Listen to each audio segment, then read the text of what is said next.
Assalamualaikum warahmatullahi wabarakatuh. Pada kesempatan kali ini saya akan membahas mengenai transaksi jual beli antara P dan S untuk non-depreciable asset. Dalam contoh kali ini saya akan membahas mengenai jual beli tanah. Pada video kali ini, yang pertama kali saya akan membahas untuk transaksi downstream, itu di mana P menjual tanah kepada S. Di dalam soal disebutkan bahwa P memiliki 80% saham beredar S dan memiliki kontrol atas S pada 1 Januari 2018. Pada saat melakukan akuisisi, timbul ekses yang dialokasikan ke paten yang diamortisasi per tahun sebesar 5.000 selama 10 tahun. Pada 1 April 2019, P menjual tanah ke S dengan harga 180.000. Tanah tersebut diperoleh P dengan harga 150.000. Tanah tersebut tidak akan dijual dan akan digunakan untuk membangun pabrik. Selama 2019, S melaporkan net income sebesar 100.000 dan membagikan dividen pada 1 November sebesar 40.000. Dan di 2080, S melaporkan net income sebesar 200.000 dan membagikan dividen sebesar 100.000. Kalau kita lihat di sini bahwa P di sini jual land ke S, di mana harga jualnya adalah 180.000 dan perolehannya kosnya itu sebesar 150.000, maka akan ada gain yang diakui oleh P sebesar 30.000. Kalau kita lihat transaksi di buku P dan S, maka P akan mencatat cash, kemudian gain on sale land. Cashnya adalah 180.000, gainnya 30.000, dan landnya adalah 150.000. Sedangkan S akan mencatat land pada cash sebesar 180.000.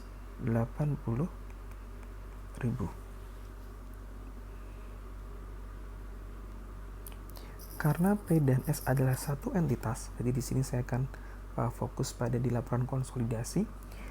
Pada saat P dan S adalah satu entitas, maka tidak ada transaksi antara P dan S. Oleh karena itu, transaksi P dan S di sini akan kita eliminasi.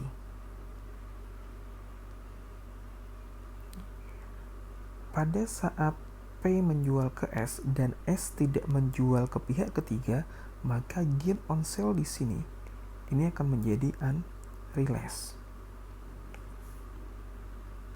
Kenapa? Nanti di laporan konsolidasi di P itu hilang 150, di S muncul land 180. Artinya landnya itu akan kelebihan nilainya sebesar 30 atau overstate 30.000. Dan di bukunya P akan muncul gain on sale pada saat dia menjual ke S. Karena P dan S tadi adalah satu entitas, maka gain on sale yang dicatat oleh P itu adalah unrealized. Akibatnya di dalam laporan keuangannya P itu nanti net income P-nya itu akan kelebihan 30.000. RE-nya juga akan kelebihan 30.000.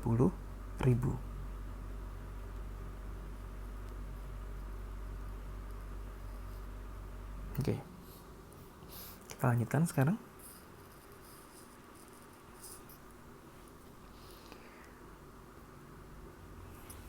Sekarang bagaimana kita membuat jurnal eliminasinya?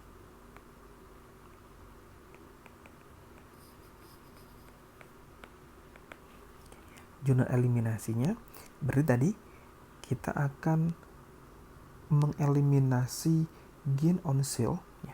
Karena cashnya di sini adalah sama, maka tinggal kita coret.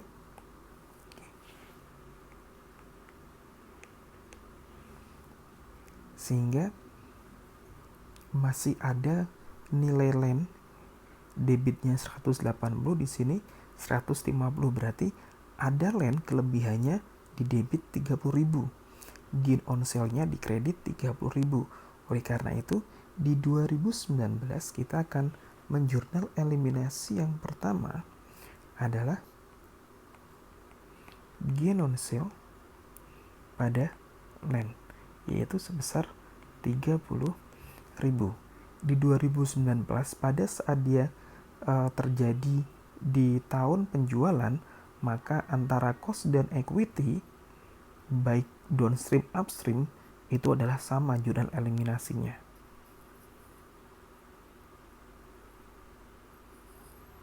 Oke. Kemudian kalau kita lihat bahwa di dalam soal diketahui bahwa setiap tahun ada amortisasi 5.000, maka kita akan tambahkan jurnal eliminasinya adalah amortization expense pada paten sebesar 5.000. Kemudian bagaimana dampak pada NCA expense kalau misalnya kita menggunakan cost maupun equity akan sama ya. Maka di sini kita akan menghitung NCA expense, kemudian dividend S dan NCA ending. Transaksi downstream. Pada saat transaksi downstream, maka unrealized gain maupun realized gain tidak akan mempengaruhi NCA expense. Kenapa? Karena kalau kita lihat di atas bahwa yang mencatat gain-nya di sini ini adalah P, bukan S. Maka NCA tidak berhak dapat bagian gain tersebut. Maka di sini kita akan menghitungnya tetap 20% dikalikan dengan net income S dikurangi dengan amortisasi paten, yaitu 20% dikalikan 100.000 dikurangkan dengan 5.000.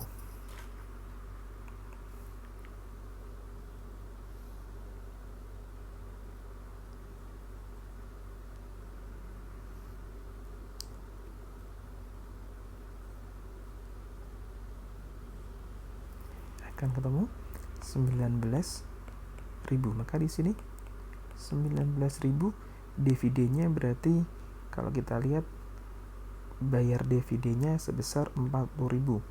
40.000 dikalikan dengan 0,2 akan ketemu 8.000. Berarti NC endingnya adalah sebesar 11.000. Yang keempat, dividen income kalau kita menggunakan cost method ya pada dividen S, yaitu sebesar 80% dikalikan 40.000 ketemu 32.000. Bagaimana kalau kita pakai equity method? Berarti akan diganti dengan di sini income from S. Kemudian dividen S dan investment in S.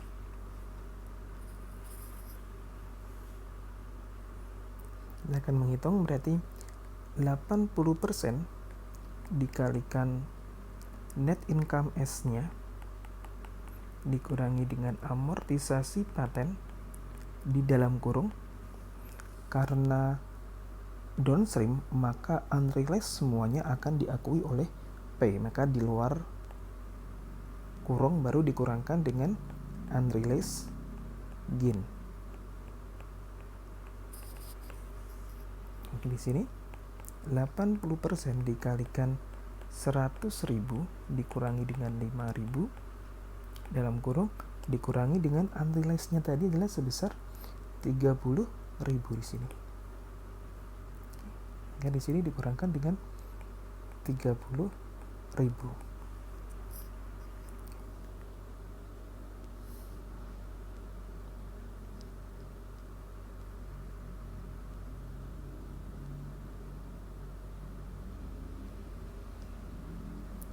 46.000 di sini.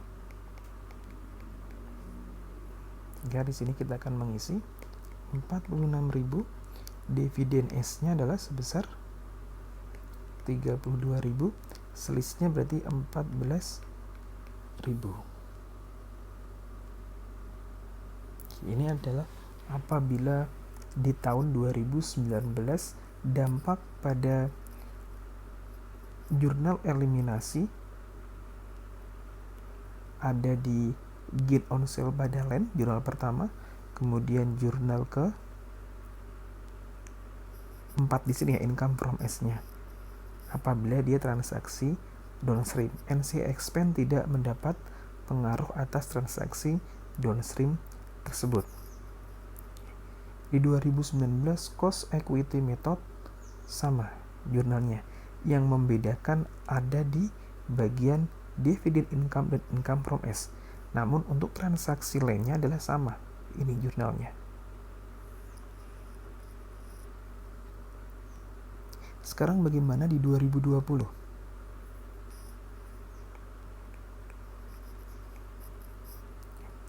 Di 2020 karena masih digunakan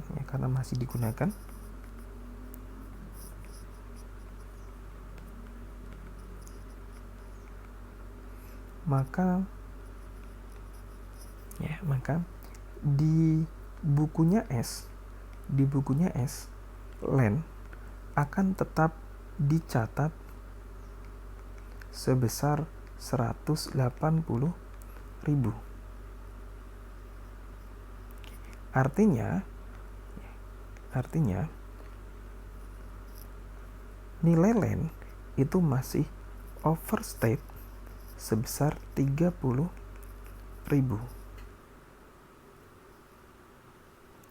Di bukunya P ya, karena tadi ada dicatat adanya gain on sale sebesar 30.000, maka return earning-nya juga ketinggian sebesar 30.000.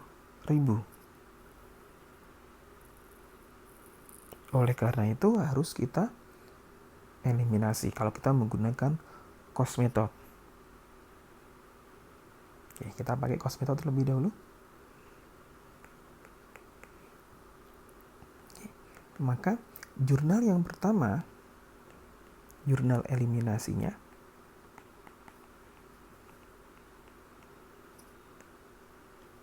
adalah RE beginning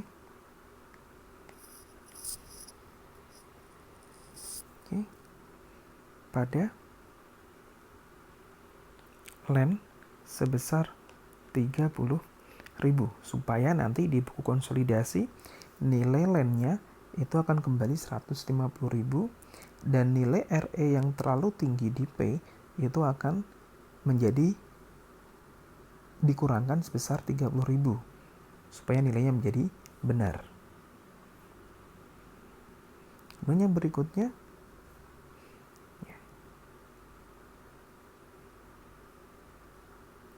misalnya kita tadi ada amortisasi paten ya, amortisasi expand pada paten sebesar 5.000, kemudian ada dividen income pada dividen S, yaitu 80% dikalikan, kalau kita lihat soalnya di sini adalah 200.000 dan 100.000 ya, dividennya 100.000, maka di sini dikalikan 100.000 ketemu 80.000.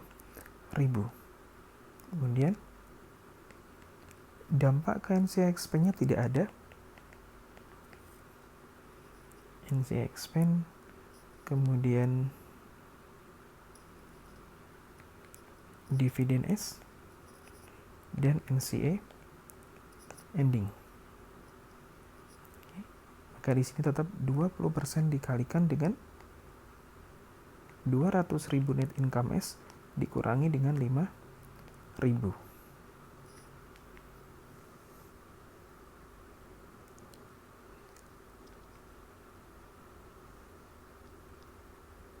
Akan ketemu 39.000, dividennya berarti 20.000, 20% dikalikan 100.000 dan NC endingnya sebesar 19.000. Ini kalau kita menggunakan cost method, dampaknya hanya ada di sini saja, dampak atas jual beli tanah. Bagaimana kalau kita menggunakan equity method?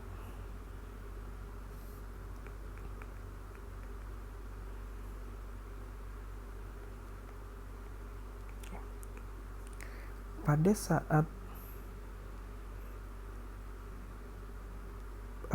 laporan konsolidasi disusun menggunakan metode ekuitas, kemudian P mencatat investasinya menggunakan metode ekuitas, maka pada tahun 2019 pada saat ada unrealized, maka di bukunya P akan mencatat pengurangan income from S dan investment in S. Oke, itu sebesar 30.000.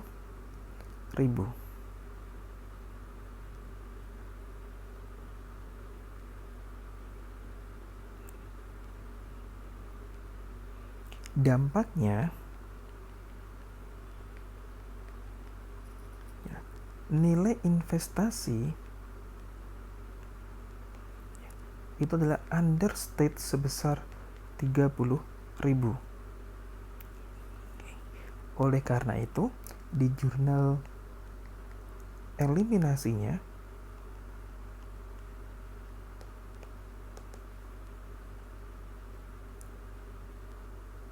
yang pertama akan kita tulis investment in S pada land sebesar 30.000, karena di bukunya S landnya masih ketinggian sebesar 30.000 atau overstate 30.000, dan di bukunya P nilai investment in S nya itu understate sebesar 30.000. Oleh karena itu kita balik investment in S pada land sebesar 30.000. Kalau di dalam cost method, RE beginning pada land sebesar 30.000, yang membedakan hanya di RE beginning. Di sini adalah kita menggunakan investment in S. Kemudian jurnal yang nomor 24-nya sama ya. Jurnal 2 dan 4 sama. Sekarang yang ke berikutnya, yang nomor 3 adalah di dalam metode equity kita akan menggunakan income from S. Kemudian dividend S dan ada investment in S.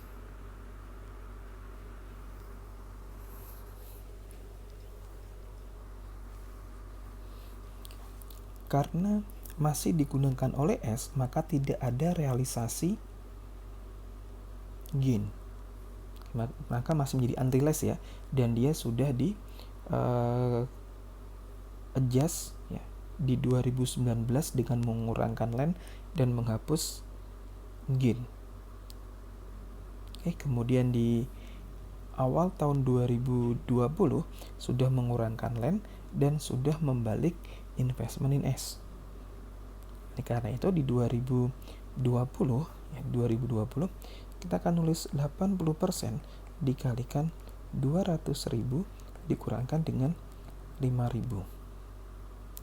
Tidak dikurangi dengan unrealized lagi.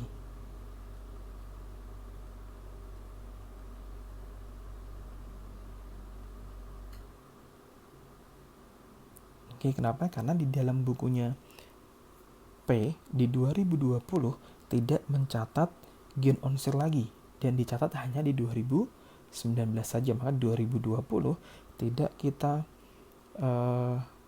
kurangkan lagi dengan unrealized gain sebesar 30.000, maka cukup 80% dikalikan dengan net income S dikurangi dengan amortisasi paten. Hasilnya adalah sebesar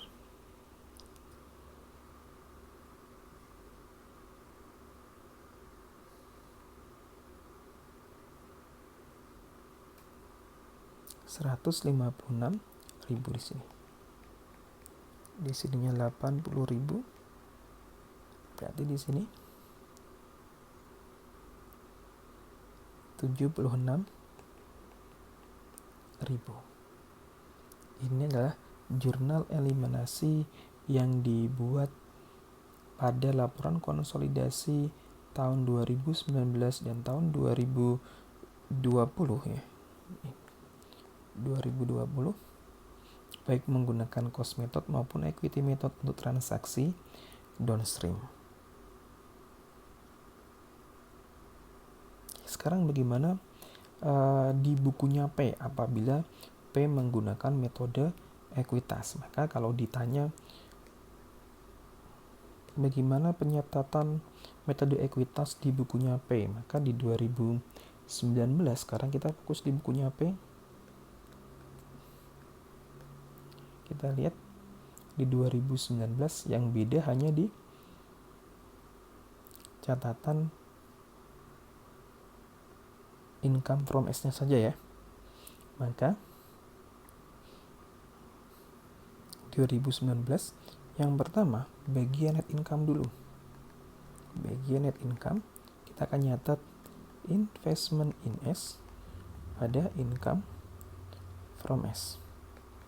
Net income-nya adalah 80% dikalikan 100.000, ketemu 80.000. Kemudian yang kedua bagian dividen. Bagian dividen yaitu cash pada investment in S sebesar 80% dikalikan 40.000, ketemu 32.000. Kemudian yang ketiga adalah unrealized gain atas penjualan land. Income from S pada investment in S, yaitu karena dia downstream maka tidak dikalikan 80%, tapi 100% diakui, yaitu tadi sebesar 30.000. Kalau kita hitung ya dampaknya, kalau kita lihat di sini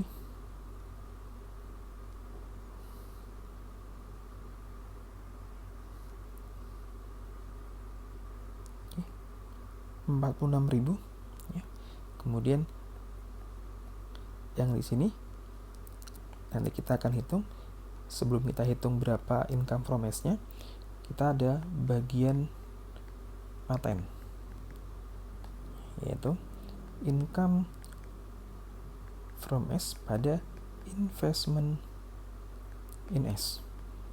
Oke, di sini 80% dikalikan 5.000, 4.000. Oke, 1 tahunnya konsolidasi eksesnya 5.000, untuk P-nya maka hanya 80%. Yang nomor 3 tadi di sini adalah transaksi land ya. Sehingga kalau kita jumlah income from S-nya, income from S-nya 80.000 dikurangi 30, 50 dikurangi 4, 46.000. Kalau kita cek di sini nilainya juga sebesar 46.000. Bagaimana dengan 2020 sekarang? Di 2020 maka masih sama, bagian net income investment in S pada income from S, yaitu 80% dikalikan 200.000, 160.000.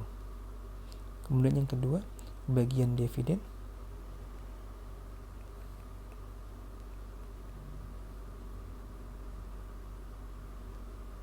adalah cash pada investment in S, itu 80% dikalikan 100.000, 80.000. Kemudian yang ketiga adalah paten. bagian paten.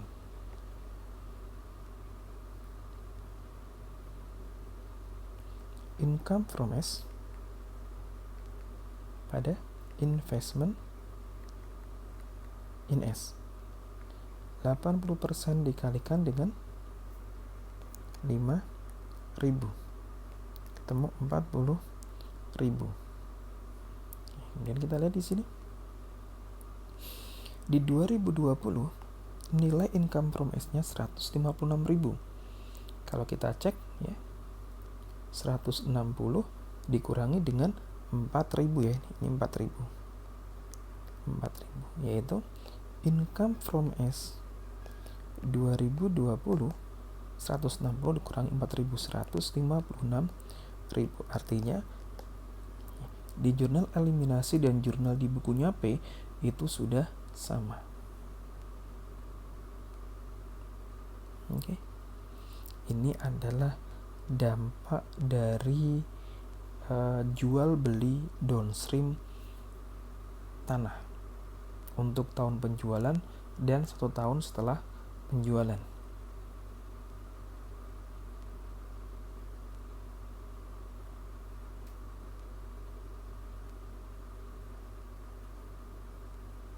Oke, demikian pembahasan mengenai transaksi downstream. Saya ucapkan terima kasih. Wassalamualaikum warahmatullahi wabarakatuh.